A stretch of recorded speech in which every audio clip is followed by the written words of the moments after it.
Bienvenidos a La Ventana. Soy Rafael Tirado Rivera y este es mi podcast. Trataremos de darle sentido a las noticias de la semana, hablaremos con datos y miraremos a Puerto Rico y el mundo desde una ventana diferente. Bienvenidos al episodio número 25 de La Ventana. Gracias a todos siempre por la sintonía.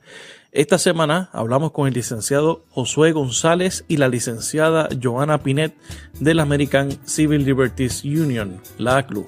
Con ellos hablamos sobre la historia de esta organización en Puerto Rico. Nos cuentan que atienden a asuntos relacionados con Puerto Rico desde la masacre de Ponce, dato que desconocía. Le damos un repaso a lo que está pasando con la reforma de la policía y los cambios propuestos al Código Civil de Puerto Rico que se deben de aprobar en cualquier momento durante los próximos días. Por lo tanto, podría haber alguna discrepancia entre lo que se apruebe en la Cámara finalmente y algunos de los señalamientos del ACLU, pero este diálogo nos da una idea de lo que hay detrás de la aprobación de esta medida y vemos que se repite un patrón de querer imponer visiones religiosas desde el poder del Estado, tal y como ocurre con el proyecto del Senado 950 que pretende limitar los derechos reproductivos de la mujer. La próxima semana me acompaña Ulises Toledo, con quien comparto el podcast Político Café, que lo pueden conseguir a través de Podbean. Con Ulises analizaremos los resultados de las elecciones de medio término o los midterms en los Estados Unidos. ¿Cuán determinante fue la comunidad boricua en la Florida? ¿Cuán efectivo fue el mensaje de miedo del presidente Trump relacionado al tema migratorio? ¿Habrá una ola azul? ¿Qué pasará con Beto en Texas? Estaremos contestando todas esas preguntas en ese próximo episodio. Recuerda que La Ventana se publica todos los viernes a través de tu aplicación favorita para escuchar podcasts, tales como Apple Podcast y Tuning Radio. Búscame también a través de las redes sociales como Rafael Tirado Rivera en Facebook, en Twitter y en Instagram. Suscríbete a mi canal de YouTube para que también puedas ver o escuchar todas las entrevistas.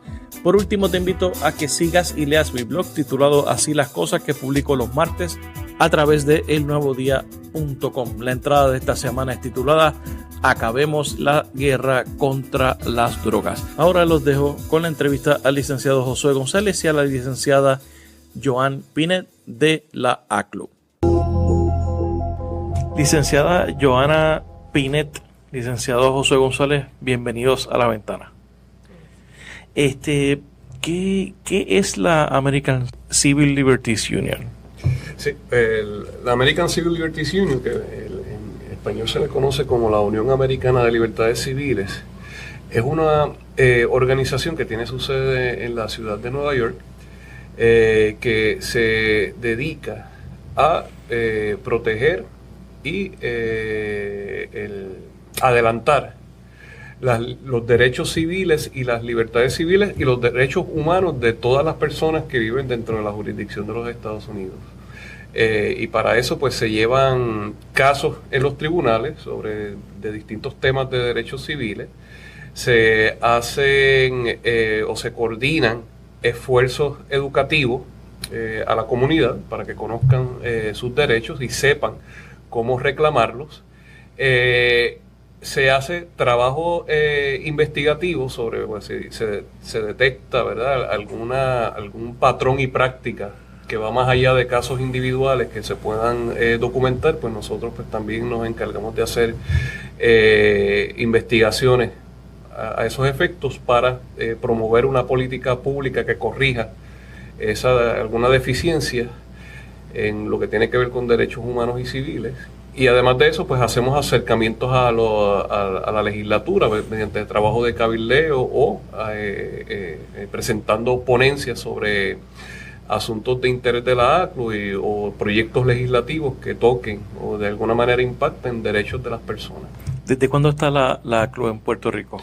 En Puerto Rico la oficina se fundó en el año 2000. Ok.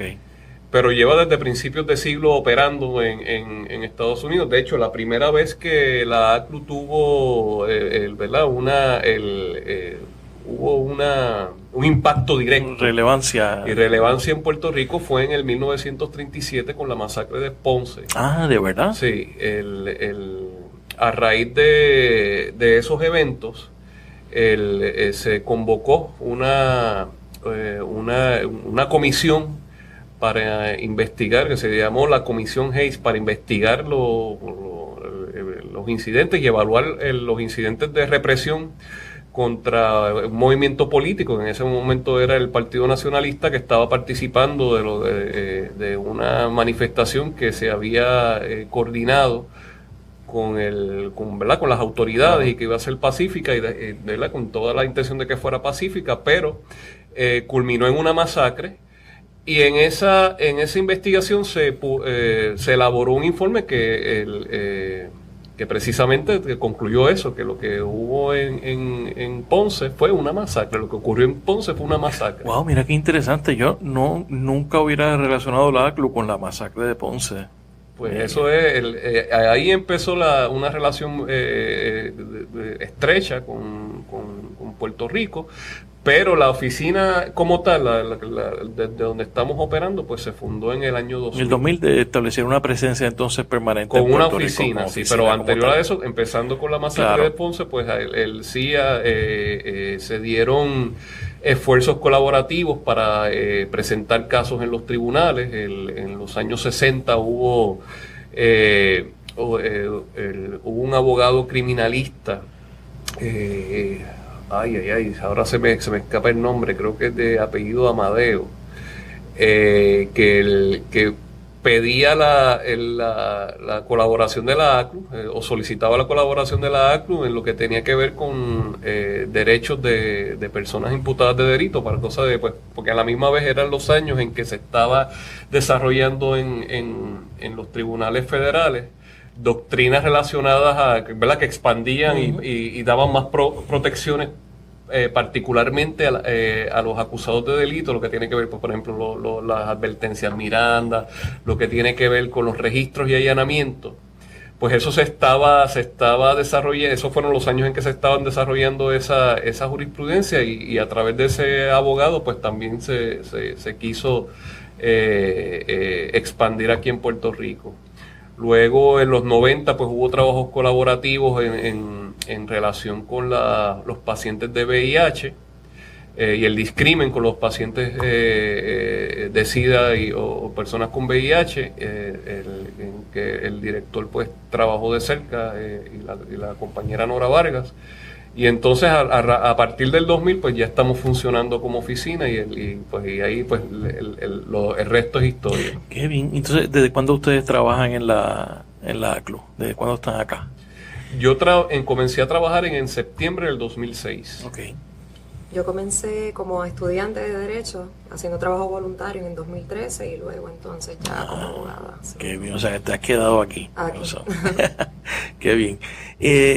Una de los temas, de las áreas que sé que la ACLU estaba interviniendo,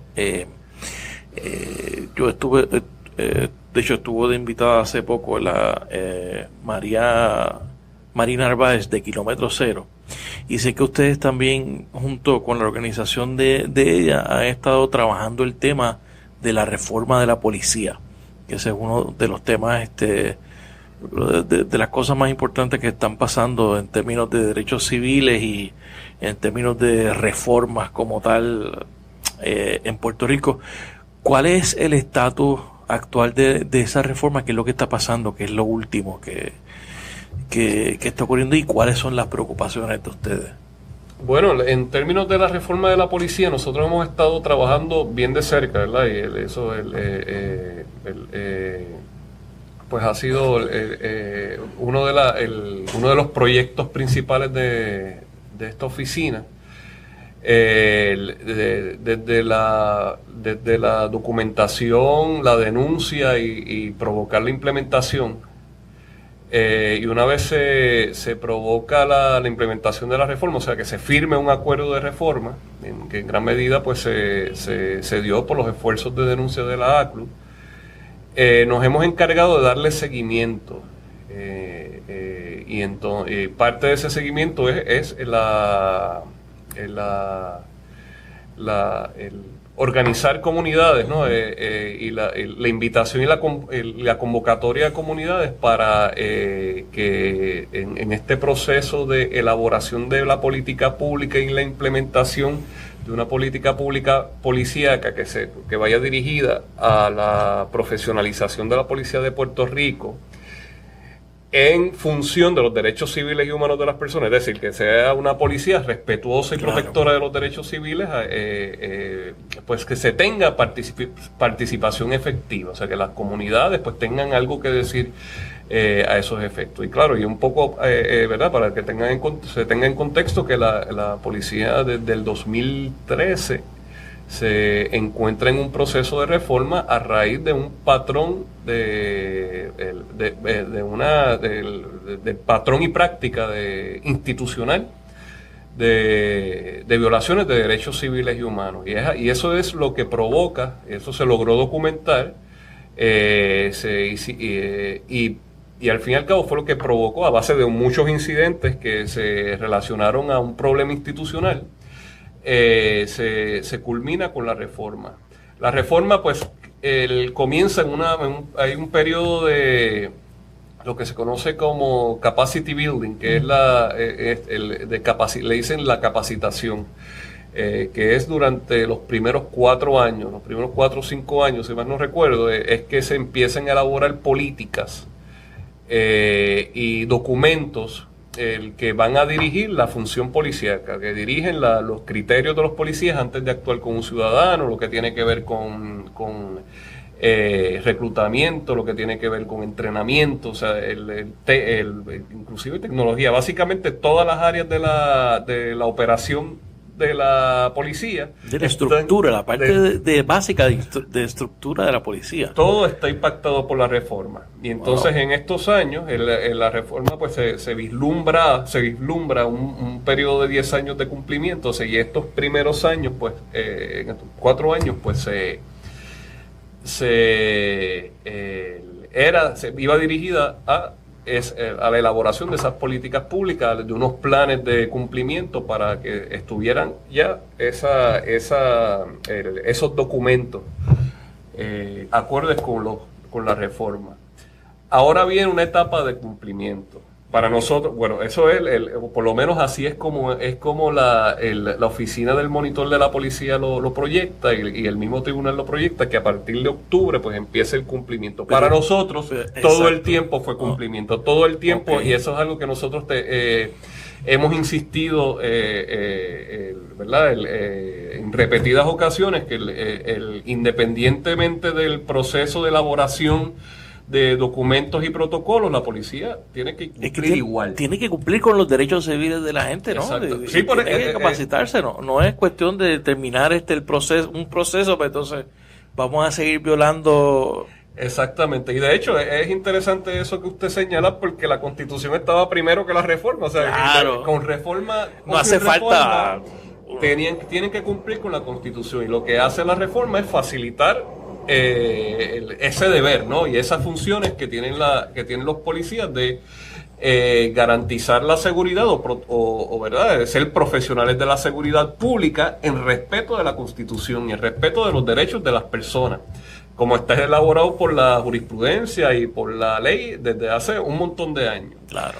Así que, pero desde el punto de vista del monitor, pues ya terminaron esa etapa y ahora ellos están, y esto contestando a tu pregunta, la etapa que están es del cumplimiento es medir el cumplimiento de la reforma, y se elaboraron ellos han estado elaborando unos instrumentos para, a base de la información que le provee a la policía, pues medir cuál ha sido el avance, ¿no? Y de ahí entonces el tribunal pues tomar las medidas que sean necesarias, incluyendo imposición de sanciones o, en una circunstancia extrema, que se nombre un síndico que se haga cargo del manejo del manejo de la operación de la policía del día a día. Si es que entonces si se evidencia un incumplimiento, ¿verdad? Sostenido. ¿Qué es lo que está pasando? ¿Cuál es la pregunta que tú me haces? Es ¿cuál es nuestra preocupación en cuanto a este tema? Pues mira, lo primero es que nosotros no hemos, a base de la experiencia de la ACLU, Pues nosotros no somos parte de la reforma, o sea, nosotros no somos la parte demandada, la parte demandante, ni estamos envueltos en las conversaciones, pero sí... ¿Ustedes son amigos de la Corte? Hemos comparecido como amigos de la Corte en un momento particular, que era cuando cuando todavía... no se había firmado la reforma, y queríamos informarle al tribunal, queríamos ilustrar al tribunal cuáles eran nuestras preocupaciones, y el tribunal nos permitió, o bueno, mejor dicho, el tribunal nos nos invitó a que participáramos como amigos de la Corte.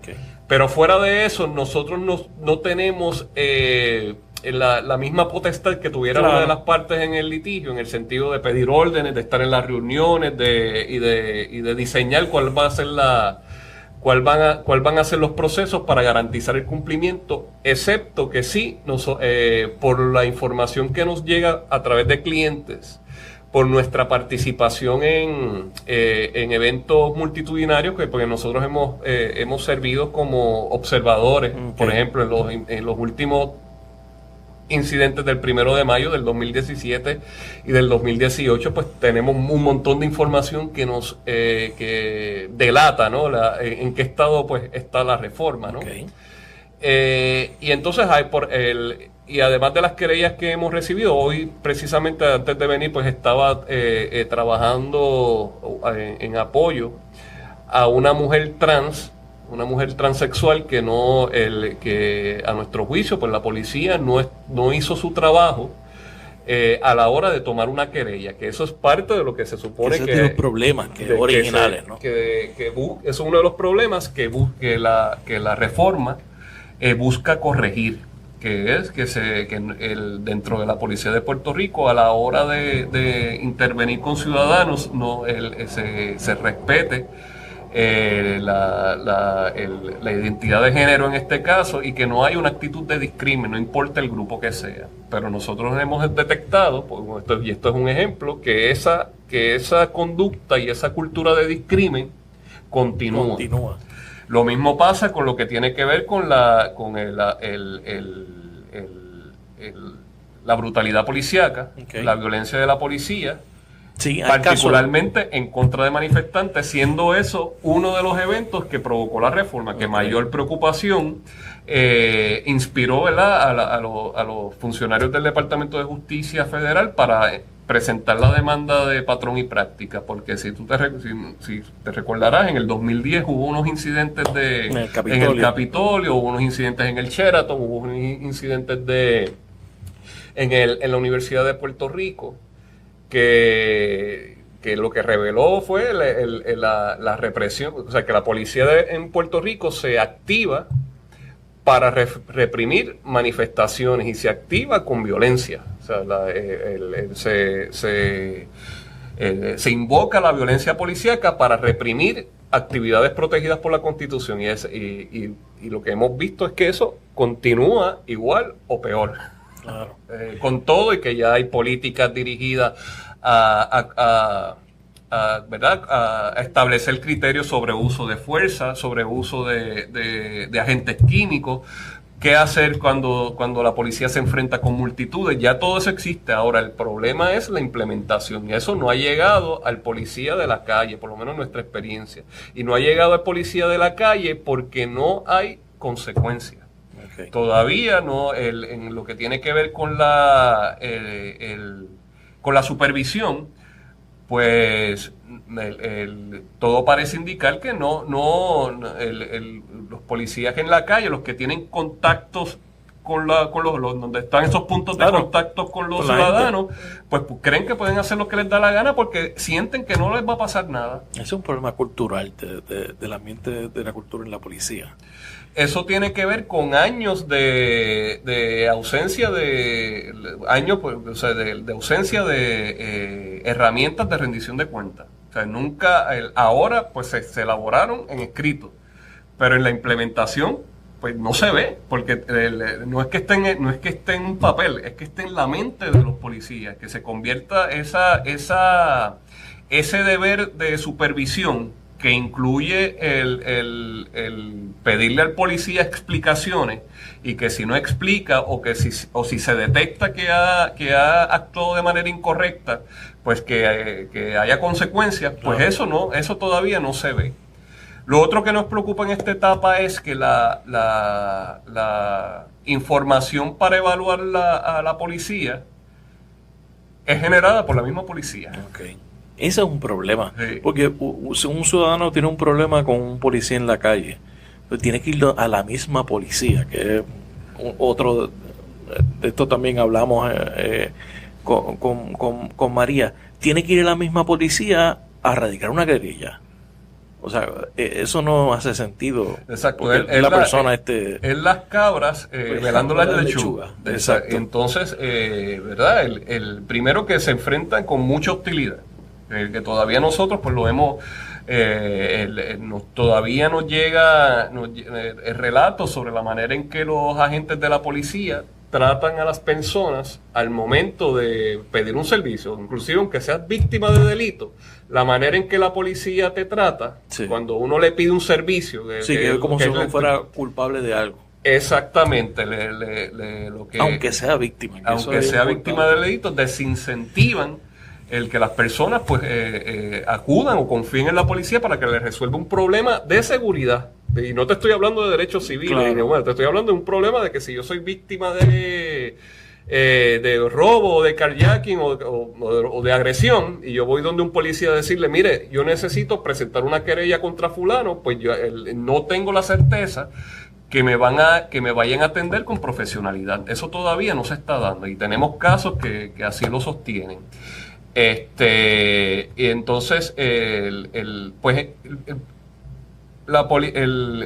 en esos puntos de contacto que la policía pues se supone que haga unos informes, claro, se supone que llene tiene unos requerimientos para llenar unos formularios en que por disposición de la reforma tienen que dar una información básica. Pues, por ejemplo, el caso que estábamos atendiendo hoy de una persona trans, pues tú tienes que señalar, si yo soy un policía que recibe una querella, yo tengo que señalar si ese delito o si esa denuncia, ¿verdad? Porque no sabemos si es un delito, pero esa denuncia y ese relato que me trae esa persona está relacionado con un crimen de odio, ¿verdad? Okay. Con un crimen de odio es un acto delictivo que está inspirado por un prejuicio contra un grupo que usualmente es discriminado. En este caso, pues la población LGBT. Pues yo lo tengo que marcar, es un requerimiento de la reforma. Lo que pasa es que si el policía no entiende que tiene ese deber, o no lo toma en serio, o prevalece en sus propios prejuicios, pues lo va a ignorar. Claro. Y no hay manera de tú asegurar que esa es la información que se va a eventualmente evaluar para saber si se está haciendo lo que se hace o no. Eso es lo primero. Lo segundo es que si el problema está en la policía, en esos puntos de contacto, pues el supervisor ni se diga. Pues el supervisor, por requerimientos de la reforma y por las políticas que se han evaluado, tiene que estar pendiente a la manera en que los policías reportan los incidentes. Tienen que, por ejemplo, si hay un incidente de brutalidad policíaca, o no de brutalidad policíaca, vamos a suponer que un policía a la hora de hacer un arresto utiliza fuerza, cualquiera que sea, porque los policías están en ciertas circunstancias autorizados a utilizar fuerza, en unas circunstancias bien particulares.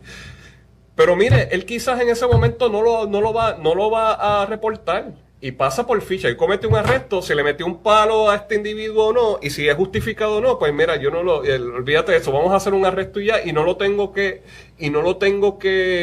reportar a mi supervisor. Y si el supervisor no le interesa, a pesar de que la persona parece machucado o presenta una querella por violencia policíaca, pues entonces ahí va a quedar el asunto. Y eso pues nos preocupa en esta etapa.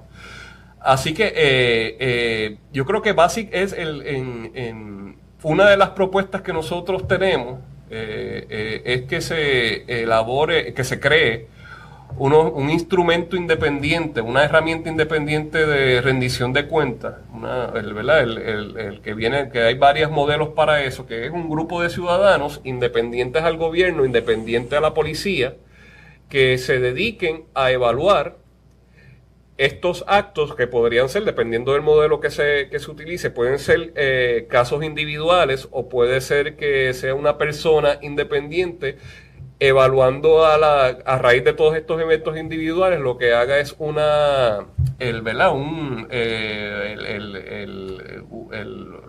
se enfoque en un problema institucional para que se corrija, no necesariamente imponiendo sanciones. Quizás ese proceso pues se podría quedar dentro de la policía. Claro. Pero que entonces pues se pueda detectar de manera temprana deficiencias dentro de la policía para corregirlo. Yo creo que eso es importante, que dentro del proceso de reforma, para que sea exitosa, se debe de considerar. ¿Y existen modelos así en la actualidad? En todo el mundo. De ciudadanos fiscalizando, una especie de fiscalizador. Sí. Puede ser un monitor, o sea, existe un modelo que es una persona, como te mencioné, que lo que se dedica es a evaluar toda esta información y detecta ¿verdad? De forma preventiva, pues puede detectar dónde hay unas fallas para corregirlas. Puede ser un comité al que se le designe, ¿verdad? Y se le delegue la función de investigar casos individuales de brutalidad policíaca, y a raíz de esos casos pues levantar una información y una data estadística que también sirva para detectar el problema sistémico. O sea, hay maneras, pero yo creo que como está la reforma en este momento y a la luz de la cultura de violencia y la falta de interés de parte del gobierno en que se cumpla, pues me parece que hay mucho riesgo de que no sea efectiva y que no sea duradera. Quizás durante el tiempo que esté el monitor, porque él no va a estar para siempre, ¿no? Claro. Y la reforma no está diseñada para que sea... para que el gobierno federal intervenga para todo siempre. El tiempo para siempre, exacto. Es para establecer una política pública, y cuando se entienda que esa política es sostenida y pueda correr sola, pues entonces ahí se van. Pero tememos que pueda pasar como el caso Morales Feliciano, por ejemplo, en el caso de los confinados, y al fin y al cabo se fueron, aún continuando los problemas sistémicos dentro de las cárceles. Así que yo creo que es un problema complicado, pero por lo menos dentro de nuestra parte, creemos que el establecimiento dentro de la reforma de un mecanismo independiente y ciudadano de rendición de cuentas, pues podría funcionar. Okay. Eso estaremos entonces, hay que estar pendiente a la discusión. ¿Y eso quién toma esa decisión de esa estructura? ¿Se supone que es el juez, el PI, que ordene al gobierno de Puerto Rico establecer esa estructura, o es la legislatura que lo debería de hacer? Yo supongo que... Bueno, ese es el gran reto, ¿no? Podría ser el problema con que sea a través de la reforma, del caso de la reforma, es que las partes estén de acuerdo. O sea, como la reforma de la policía es un acuerdo judicial en que a base se estipulan unos puntos, y tanto el demandante como el demandado pues se someten a ese acuerdo bajo la supervisión del tribunal. Pues entonces ahí el imponer un mecanismo independiente pues podría ser problemático, en el sentido de que quizás, como no está en el acuerdo original, pues quizás el gobierno pues se oponga. Claro. Pero la realidad lo primero es que las últimas reformas en Estados Unidos han incluido un mecanismo independiente. Claro, yo creo que la legislatura es la que finalmente va a tener que entonces... Sí.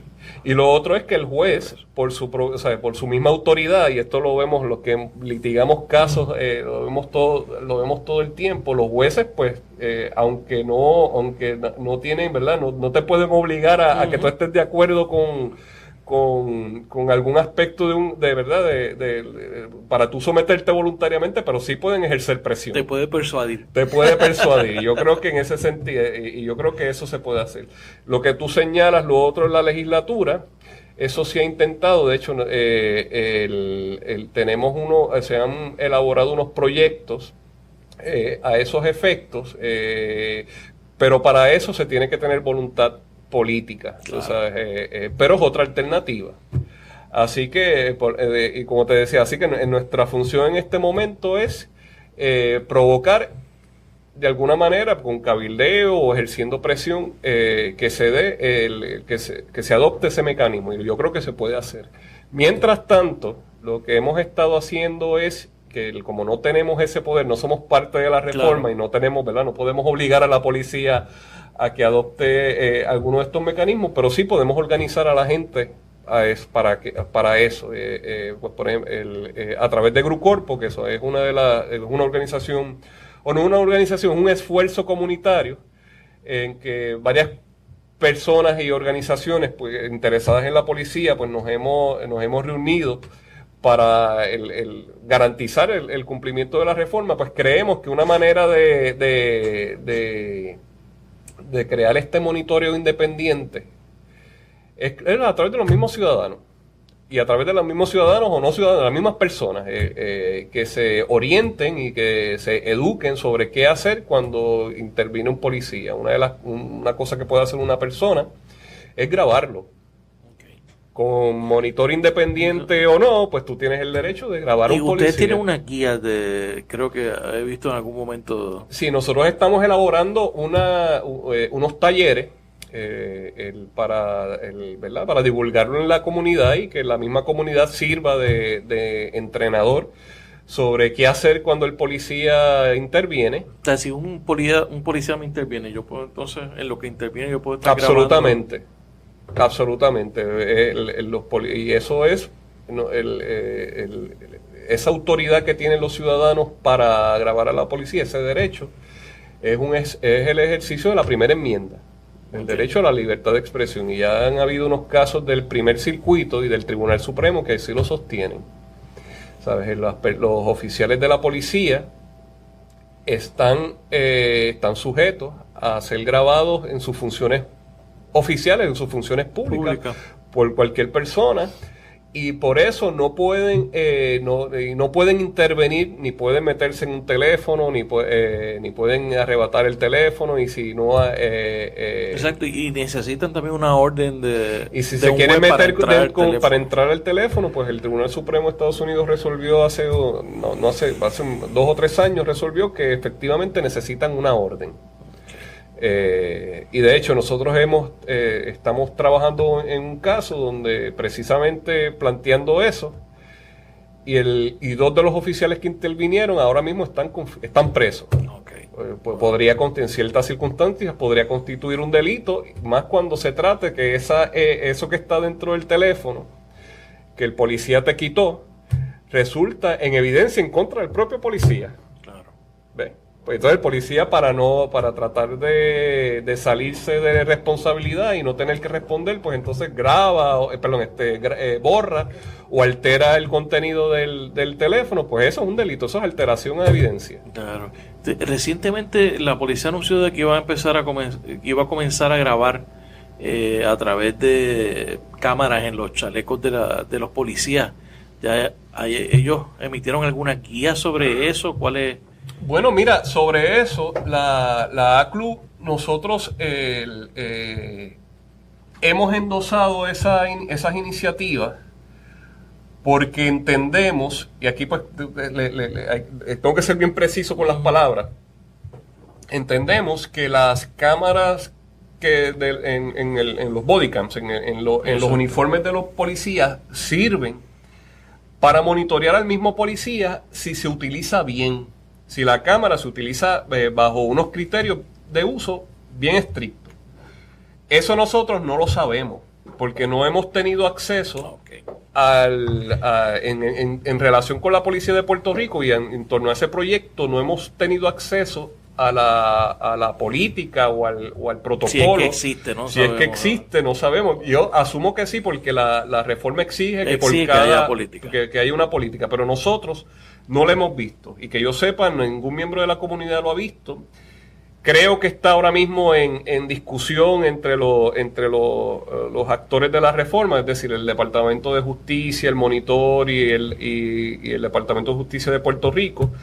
Pero sí nosotros creemos que si se va a adoptar ese mecanismo, para que funcione adecuadamente, se tiene que dar unos criterios bien estrictos sobre el manejo de la cámara, sobre la discreción del policía de cuándo prender la cámara o no, y la manera en que la información que se capte a través de esas cámaras se No compilen, se alteren, claro. que no se alteren y que ¿verdad? Y si se detecta si de esas cámaras se detecta algún tipo de mala práctica por parte del oficial de la policía, pues entonces que se tomen las medidas necesarias para proteger esos visuales y para que se inicie una acción disciplinaria en contra del policía. O sea, hay unos criterios y nosotros pues los hemos elaborado y los hemos identificado para que ese tipo de herramienta sea útil para el policía en su función de verdad, de proteger la seguridad, pero también para el ciudadano y para respetar los derechos civiles de los ciudadanos. Claro. Que se respete la intimidad, por ejemplo. Eso levanta unos cuestionamientos del derecho a intimidad y privacidad. Hay muchas cosas en el tema de la policía, podemos coger un podcast completo para eso. Pero es algo que definitivamente tenemos que monitorear y yo creo que la ciudadanía tiene que estar pendiente y saber lo que pasa. O sea, la iniciativa de educación me parece que es muy pertinente en este caso. Otro tema que están trabajando, que está trabajando la CLUB de manera muy activa, la legislatura, es el tema del Código Civil, de la revisión del Código Civil. Vi la ponencia que ustedes presentaron, pero tiene señalamientos en 7 áreas que levantan bandera. Ustedes los describen de hecho como un esfuerzo decimonónico, la propuesta que se está haciendo de revisión de ese Código Civil. A grandes rasgos, para cuestión de introductoria, a mí me interesa que tratar de entrar por lo menos en 5 de esas áreas. ¿Cuáles son las impresiones generales de ustedes sobre el Código Civil, sobre la revisión del Código Civil? Bueno, el Código Civil, o sea, no es la primera vez que nosotros intervenimos en hacer, en reaccionar, ¿no? Y presentar nuestra posición en los esfuerzos de enmienda del Código Civil. Esto primero para darte un contexto. Esto lleva como 20 años, un esfuerzo enorme y en algún momento pues se identificaron personas expertas en el tema que han estado colaborando por mucho tiempo y con mucha pericia, ¿no? Con el propósito de atemperar el Código Civil a los tiempos, ¿no? Pues el Código Civil de Puerto Rico es de los años 30. Es del 1930, pero no solamente es del 1930, sino básicamente con una visión del siglo XIX. Claro, obviamente. Y entonces, o sea que el Código Civil el vigente es premoderno. Y ya estamos en la modernidad, ¿no? Mejor dicho, en la postmodernidad. En la postmodernidad, dirían algunos. Y cuidado, sí, ¿verdad?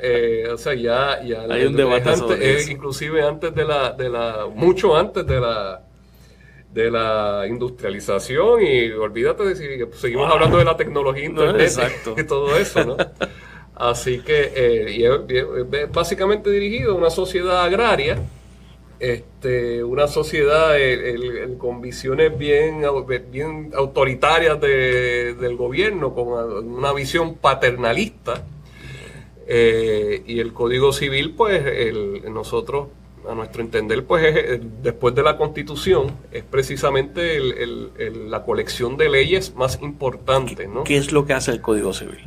Regula todas las interacciones de una persona desde el nacimiento hasta la muerte. ¿Sabes? El Código Civil es el relato de la vida de las personas y su interacción con otras personas en el ámbito privado, ¿no? Y el Estado, pues, para dar coherencia a través del Código Civil, pues regula esas relaciones y establece unas reglas que tienen que ver, pues, por ejemplo, tiene que ver con los contratos, tiene que ver con el uso de los espacios públicos, habla sobre regula las relaciones afectivas, regula lo que tiene que ver con los parentescos, regula lo que tiene que ver con qué pasa con tus bienes cuando tú te mueres.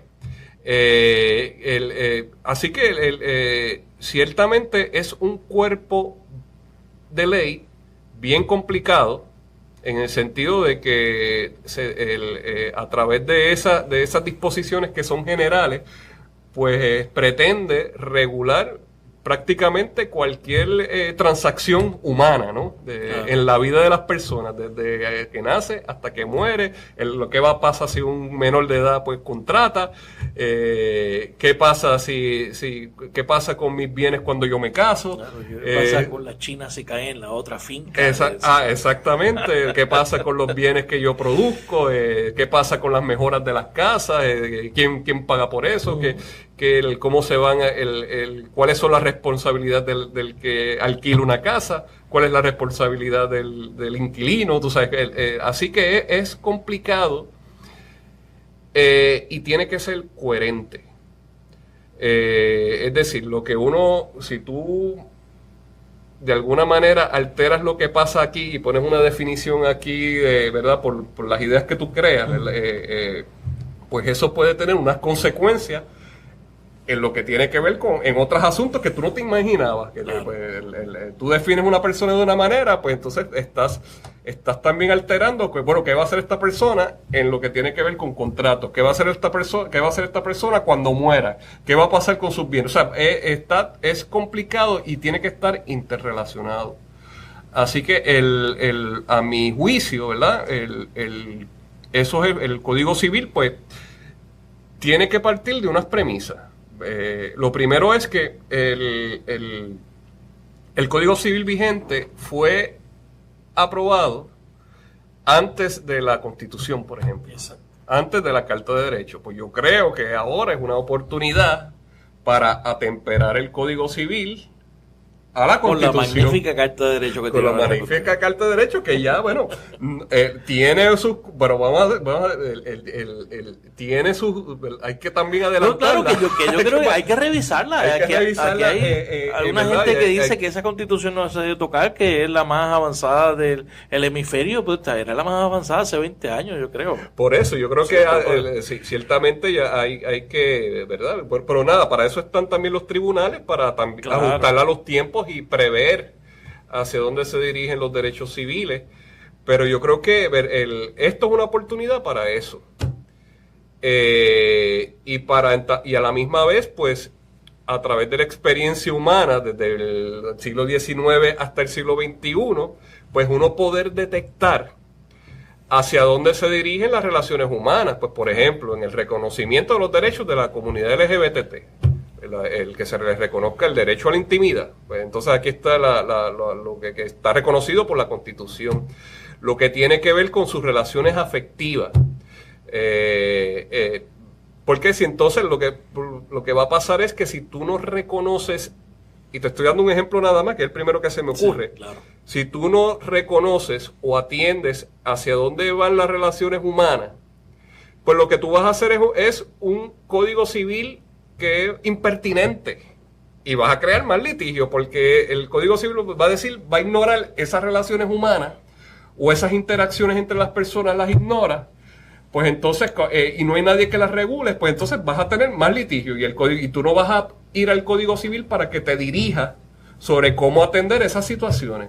Pues un Código Civil que no te va a servir para nada si no atiendes eso, ¿verdad? O bueno, al menos que haya una agenda de que sea precisamente eso, que no exista ese tipo de protección.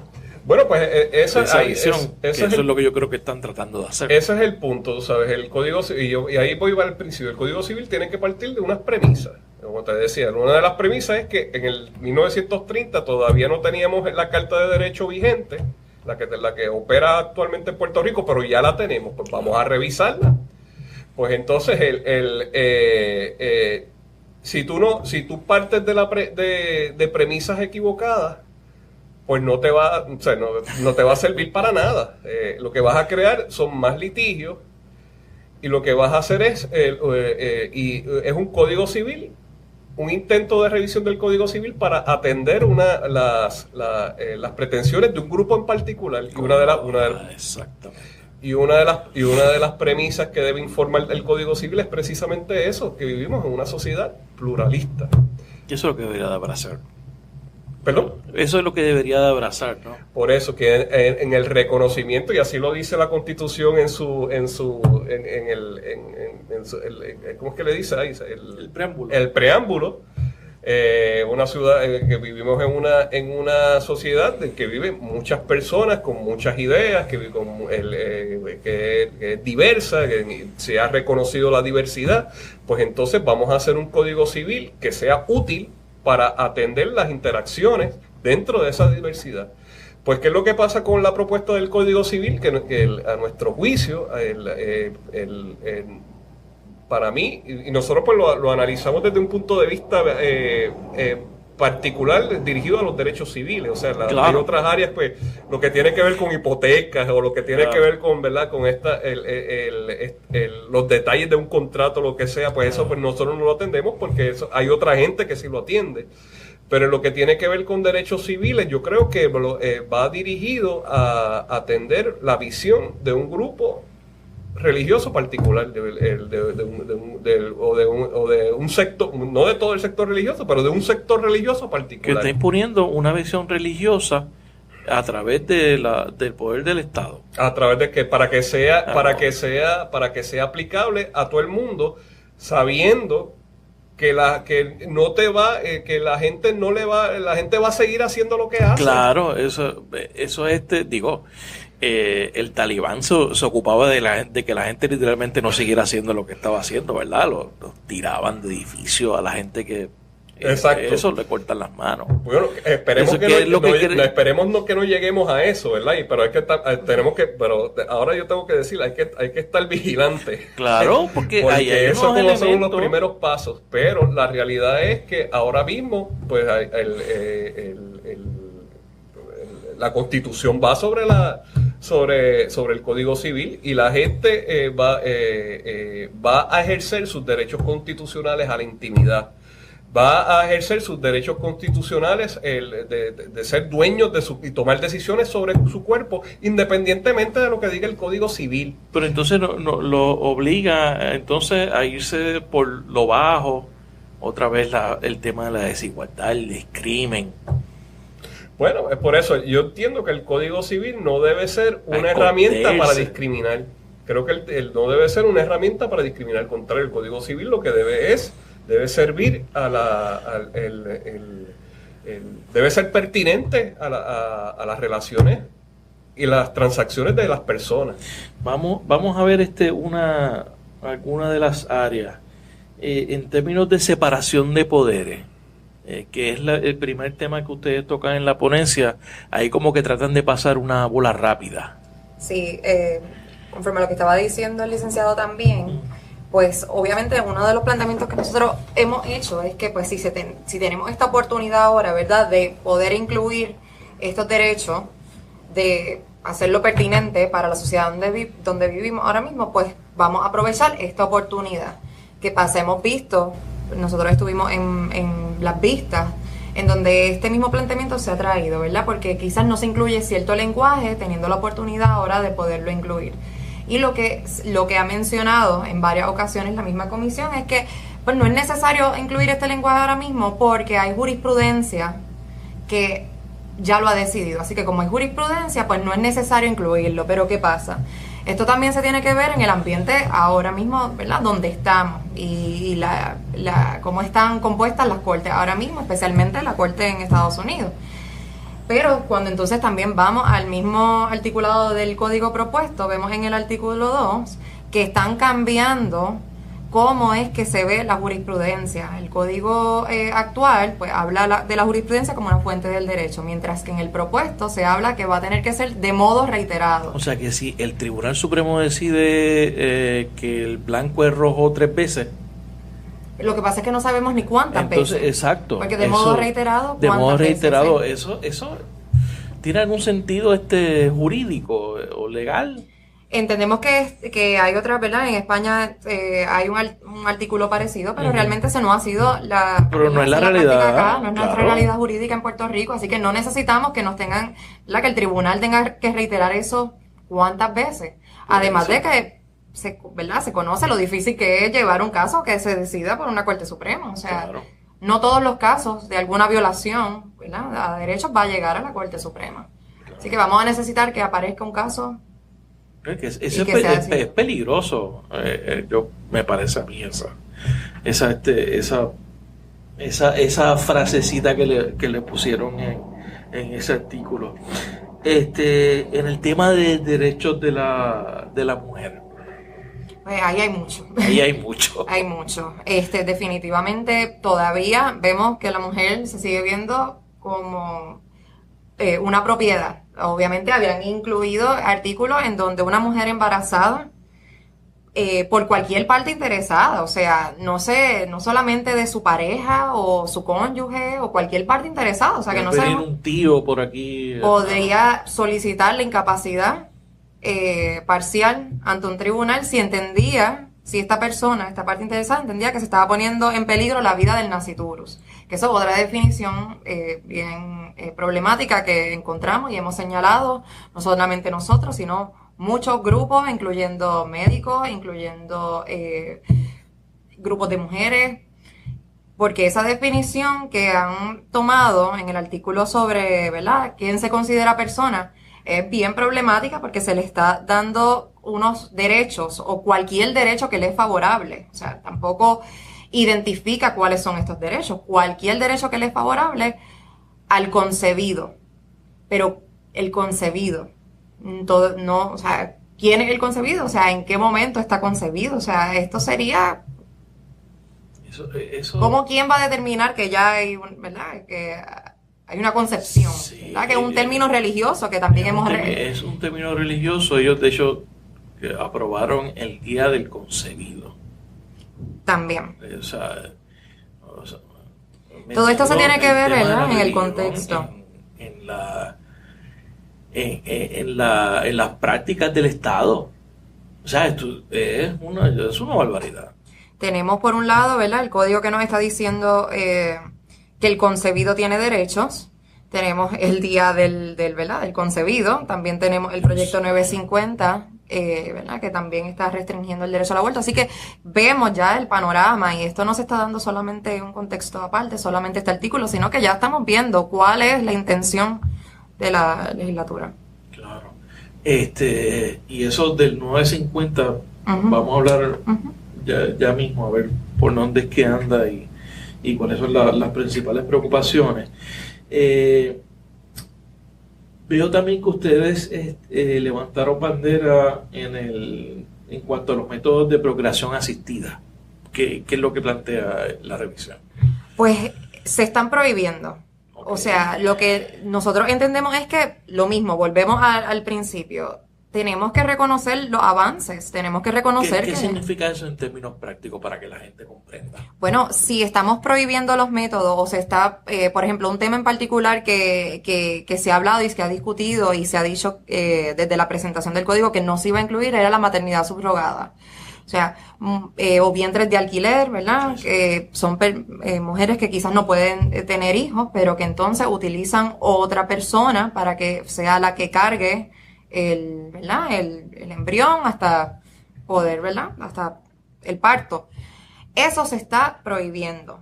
Se prohíbe la contratación del cuerpo humano, así que no se podría llegar a un acuerdo, aunque sabemos que son cosas que pasan. O sea, ahí, esa es la realidad ahora mismo. En vez de entonces regularlo, ¿verdad?, y poder poner unas disposiciones para que se sepa en qué contexto se puede hacer y regular todo esto, pues entonces lo vamos a prohibir. Y eso es, la verdad, la crítica que nosotros también tenemos, que no se está adaptando a una sociedad moderna. Claro. De hecho, eso se parece a la prohibición de la droga, que la gente se preocupa que si se legaliza la marihuana, la gente va a estar guiando por ahí arrebatado. Aquí la gente guía arrebatada desde que toda la vida, o sea, que es parte de de esa visión un tanto hipócrita, ¿no? De lo que es la sociedad y de las cosas como están. Entonces, también en cuanto a los derechos de la comunidad LGBT. Por ejemplo, en los artículos propuestos se incluía todavía que no se podía cambiar el nombre, el sexo en el acta de nacimiento. Cuando ya hay un caso que establece que sí se puede cambiar, que hay unas órdenes, o sea, que tuvimos allí, nosotros y otros grupos que estuvieron, tuvimos que llevar esta orden que bajó, estas instrucciones de que mira, ya esto se resolvió y todavía ustedes están diciendo que no se podía cambiar el sexo. Otra de las preocupaciones, ¿verdad? Es en cuanto a la adopción. Todavía, aunque el matrimonio entre parejas del mismo sexo está reconocido por jurisprudencia, ¿verdad? Todavía incluyen entonces entre las personas casadas que quieran adoptar, pues que no podían, un niño adoptado no puede tener dos madres o dos padres. Así que también va en contra de la jurisprudencia. Entonces, en términos de los derechos de la privacidad e información médica. Ahí nuestra preocupación fue el requisito ahora también que se incluye para contraer el matrimonio, la prueba de VIH. No es una prueba que se requiera actualmente, o sea, hay unas pruebas de transmisión sexual que sí hay un reglamento, si no me equivoco, del Departamento de Salud, pero eso no se incluye, ¿verdad? Pues porque ya hay una legislación al respecto, pues porque son personas que han sido, ¿verdad?, por esa condición discriminadas. Así que ellos intentan ahora incluirlo en el código. Así que entendemos que puede ir también en contra de la ley IPA y se han hecho señalamientos al respecto. De esa información, o sea, y la gente sabe el pésimo manejo de información que tiene el gobierno. O sea, ¿qué van a hacer con esa información adicional de las personas? Una de las preocupaciones tendríamos que ver cómo ellos lo van a establecer en el segundo borrador, ¿verdad? Que entendemos que ya está a ley de salir por ahí. Pero una de las cosas que se conversó en esas mismas vistas fue cómo se iba a manejar ese documento de laboratorio, ¿verdad? ¿A quién es que se le va a entregar ese documento? ¿Al registro demográfico? ¿Cómo es que a quién tú le tienes que notificar si saliste positivo o negativo? Y eso suena como a los estigmas de los años 80 en contra de las personas con VIH. El Código Civil más el PDLC 950, o sea que es, a todas luces, es un proyecto para establecer trabas a los derechos reproductivos de la mujer. ¿Qué nos dicen estas ofensivas, estas dos cosas? Pues realmente nosotros vemos estos dos proyectos como proyectos hermanos, o sea, están por la misma línea. Aunque obviamente en el código no van a establecer unas prohibiciones, unas restricciones tan graves como las que tiene el 950, ¿verdad?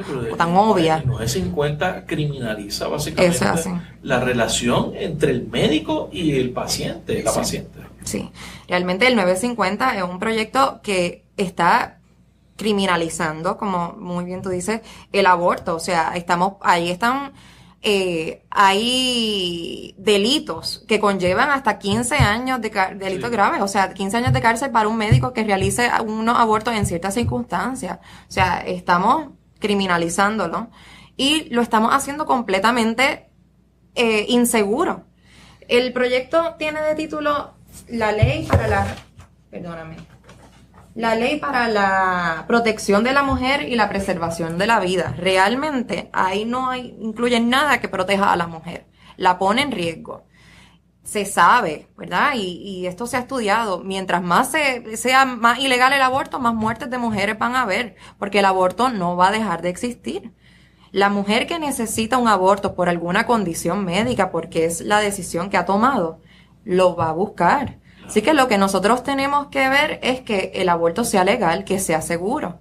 Y este proyecto parte realmente de concepciones de que el aborto es algo inseguro, que es realizado por personas que no están licenciadas o que no son médicos, que se realizan. Está bien regulado el proceso.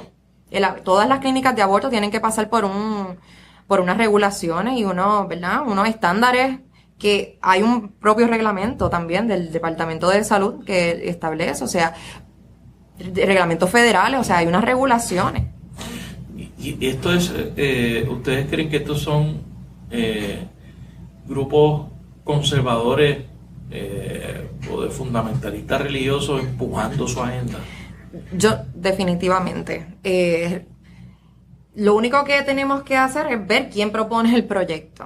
La senadora que abiertamente ha dicho que es la primera senadora pastora, apóstol, ¿verdad? La apóstol, y que en todo momento ha expresado que para ella, o sea, su postura de que esto es matar una vida, pero esa es su postura, ¿verdad? Ella no puede legislar solamente para ella y su congregación. Ella tiene que verlo en el contexto de que el aborto es legal en Puerto Rico, que tenemos que proteger a la mujer, pero protegiendo a la mujer no es haciéndolo ilegal.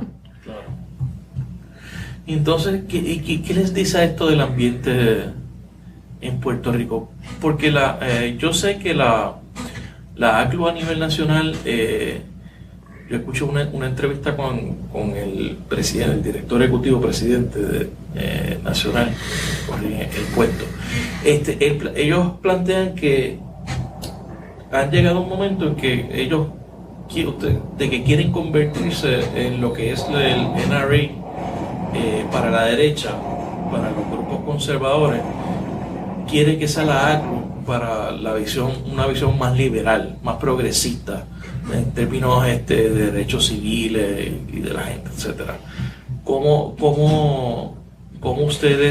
eso encaja en la visión de ustedes en Puerto Rico? Bueno, sí, nosotros todos estos esfuerzos, como tú has notado, pues hemos estado más enfocados en lo que tiene que ver con políticas públicas. Exacto. ¿Verdad? Que llevar casos en los tribunales o de atender asuntos particulares para adelantar alguna. Claro, hemos estado, sí, y creemos que el activismo es importante, ¿no? El que las personas asuman una posición de participación y que se interesen y que se sientan afectados por todo lo que está pasando. Pues por ejemplo, lo que te estaba mencionando, pues en los tribunales es bien difícil ir ahora mismo, porque ya todas estas actitudes retrógradas, pues